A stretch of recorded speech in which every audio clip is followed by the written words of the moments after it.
Jésus, parole vivante. Il est le créateur de la Genèse, le libérateur de l'Exode, le grand prêtre dans le Lévitique, l'espion courageux des nombres et le grand pédagogue dans le Deutéronome. Dans Josué, il est le conquérant, le juste juge du livre des juges, le proche parent utilisant son droit de rachat dans celui de Ruth. Dans 1 et 2 Samuel, il est le second David, le roi des rois dans 1 et 2 rois. Dans 1 et 2 Chroniques, il tient les registres et règne sur l'histoire. Il est le bâtisseur du temple dans Esdras et le bâtisseur des murailles dans Néhémie. Dans Esther, il est le roi qui sauve son peuple. Dans Job, il est le rédempteur vivant qui bénit d'une double bénédiction même si Satan nous a dépouillés. Il est l'objet de toutes nos louanges dans les psaumes et la sagesse dans les proverbes. Il est le grand penseur de l'Ecclésiaste, l'amour de nos vies dans le Cantique des Cantiques. Dans Ésaïe, Jésus est le roi le plus haut. La gouvernance repose sur son épaule. Il est aussi le serviteur souffrant, méprisé, se chargeant de nos péchés. Il est le prophète pleurant dans Jérémie, les larmes de Dieu dans les lamentations. Dans Ézéchiel, il envoie son esprit sur les ossements desséchés qui reviennent à la vie. Dans Daniel, il est le 4e homme dans la fournaise et la pierre surnaturelle qui détruit les fondations des royaumes de ce monde. Dans Osée, il est le mari fidèle au cœur brisé. Il est la pluie de l'arrière-saison dans Joël. Il est le torrent de justice dans Amos, le souverain et juge des nations dans Abdias. Il est le Dieu de la seconde chance dans le livre de Jonas. Il est juste, rempli de miséricorde et humble dans Michée.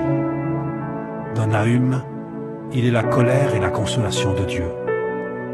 Dans Habakkuk, il est la connaissance de la gloire de Dieu, recouvrant la terre comme l'eau le fond des océans.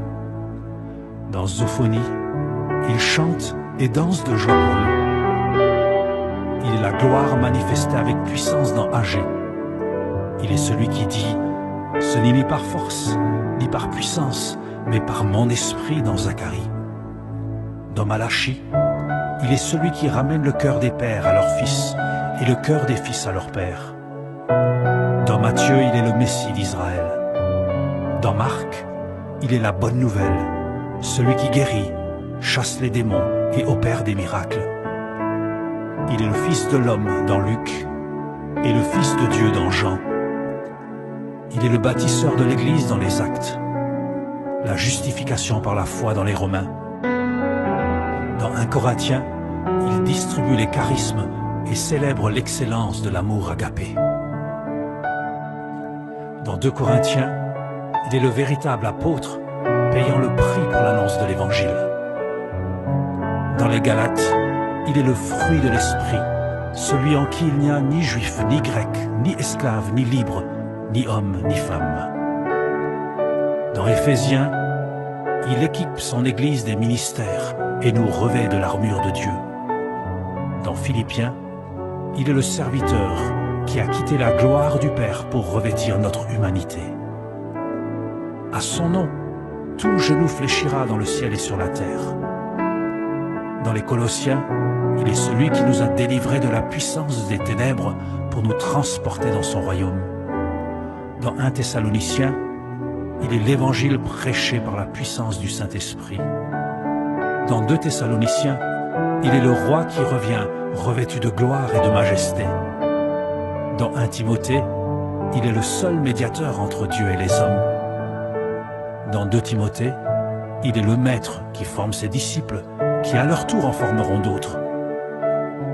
Dans Tite, il est la grâce nous enseignant à renoncer aux convoitises, à mener une vie de justice et d'espérance, en attendant la manifestation de la gloire de notre grand Dieu et Sauveur Jésus-Christ. Dans Philémon, il est celui qui libère les esclaves et leur donne une nouvelle destinée. Dans les Hébreux, il est le grand prêtre selon l'ordre de Melchitsédek. l'initiateur et le finisseur de notre foi.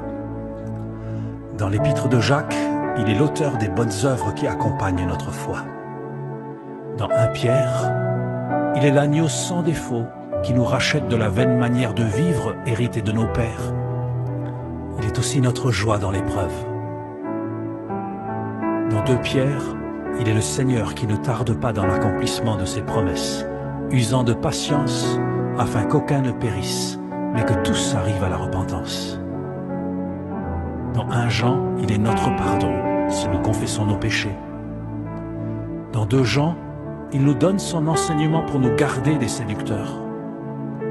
Dans 3 Jean, il prend soin de ceux qui voyagent et portent son nom au loin. Dans Jude, il nous préserve de toute chute pour nous faire paraître devant sa gloire, irréprochable et dans la joie. Dans l'Apocalypse, il règne en majesté, entouré de l'adoration des anges et des êtres vivants, élevé par la louange des hommes de toutes tribus, langues et nations.